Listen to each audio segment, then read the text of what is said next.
Assalamualaikum warahmatullahi wabarakatuh. Perkenalkan, saya Rizky Eka Widarman dari kelas C5 dengan NPM 101211084 dari kelompok 1. Hai, Assalamualaikum warahmatullahi wabarakatuh. Perkenalkan, nama saya Zulfi Muhammad Fauzan, NPM saya 101211068 dari kelas C5 dan kelompok 1. Assalamualaikum warahmatullahi wabarakatuh. Perkenalkan, nama saya Ahmad Rifani Zailani dari kelas C5 Manajemen dengan NPM 101211070. Saya dari kelompok 1. Terima kasih. Kami dari kelompok 1 akan menjelaskan mengenai etika dan tanggung jawab sosial dalam perusahaan. Dalam kesempatan kali ini, saya akan menjelaskan tentang etika. Etika berkaitan dengan moralitas. Etika, menurut para ahli, adalah baik buruk tingkah laku mengandalkan akal budi manusia dengan objektivitas untuk menentukan benar atau salah. Etikalah yang dapat mengatur perilaku manusia kepada manusia yang lain. Kebiasaan baik dalam beretika di budaya kita adalah menundukkan badan, seperti halnya etika dalam dunia kerja atau di perusahaan sangatlah diperlukan. Karena sejak pertama interview juga, hal pertama yang dilihat oleh HRD perusahaan etikalah yang sangat diutamakan. Jadi, jagalah dan lakukan etika sebaik-baiknya. Menurut kami, untuk menanamkan etika yang baik sejak dini, yaitu dengan membuat anak mengikuti hal-hal baik yang dicontohkan oleh orang tuanya dan mengaplikasikan di dunia kerja dengan cara menghormati segala keputusan atasan yang memang menjadi keputusan terbaik bagi kepentingan bersama. Dan jika atasan kalian memutuskan keputusan yang kontroversial, sudah seharusnya kita sebagai anggota harus mengingatkan dan memberitahu bahwa keputusan tersebut bukan yang terbaik bagi perusahaan. Tentunya menggunakan etika yang seharusnya digunakan. Setelah etika, ada juga hal yang harus diperhatikan jika kita menjadi manajer perusahaan, yaitu tanggung jawab. Tentunya menjadi pemimpin bukan hal mudah, dikarenakan beban tanggung jawab yang sangat besar, harus memajukan dan mengembangkan perusahaan.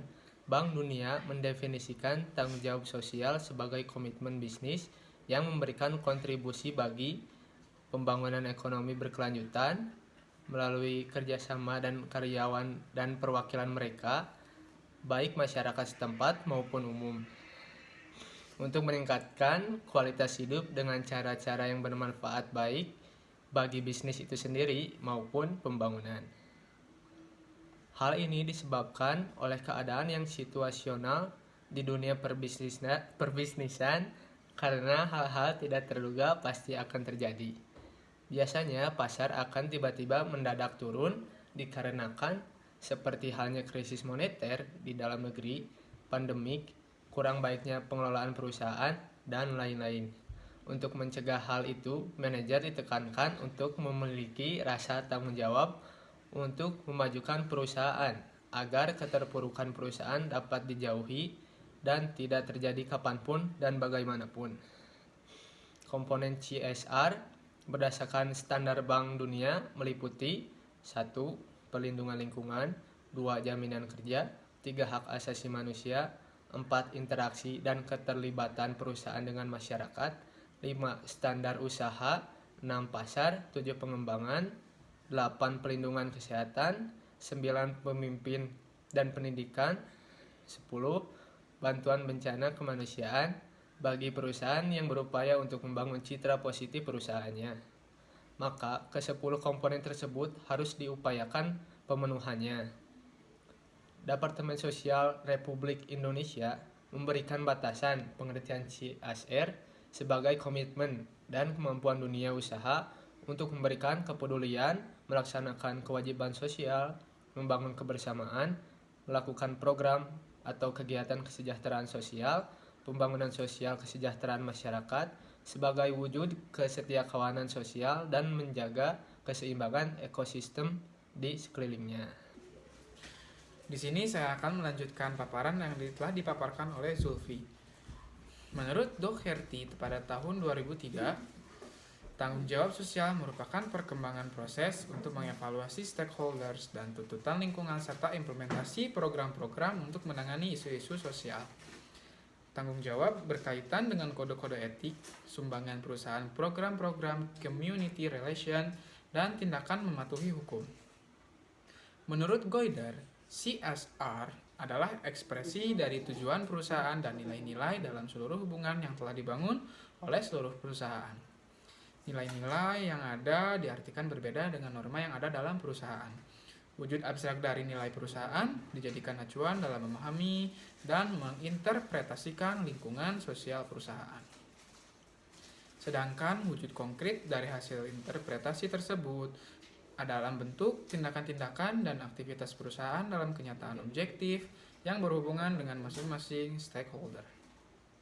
Menurut Undang-Undang Nomor 40 Tahun 2007 tentang Perseroan Terbatas, definisi CSR Pasal 1 Angka 3 adalah tanggung jawab sosial dan lingkungan adalah komitmen perseroan untuk berperan serta dalam pembangunan ekonomi berkelanjutan guna meningkatkan kualitas kehidupan dan lingkungan yang bermanfaat, baik bagi perseroan sendiri, komunitas setempat, maupun masyarakat pada umumnya.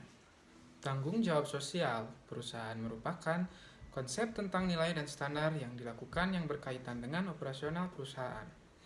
Dalam pelaksanaannya menimbulkan suatu pertanyaan, yaitu bagaimana perusahaan besar berusaha untuk memenuhi kebutuhan modal dari para pemegang saham, sementara di pihak lain dalam waktu yang bersamaan perusahaan tersebut harus meningkatkan kontribusinya kepada masyarakat secara umum.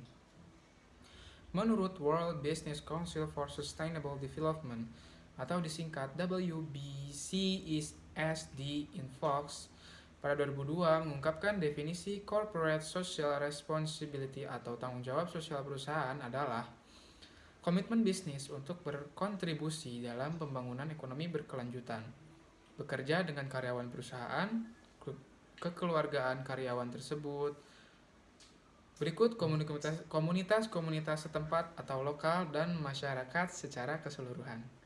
Dalam rangka meningkatkan kualitas kehidupan, peningkatan kualitas kehidupan memiliki arti adanya kemampuan manusia sebagai individu anggota masyarakat untuk dapat menanggapi keadaan sosial yang ada dan dapat menikmati serta memanfaatkan lingkungan hidup termasuk perubahan-perubahan yang ada sekaligus memeliharanya. CSR merupakan proses penting dalam pengaturan biaya yang dikeluarkan dan keuntungan kegiatan bisnis dari stakeholders, baik secara internal maupun eksternal.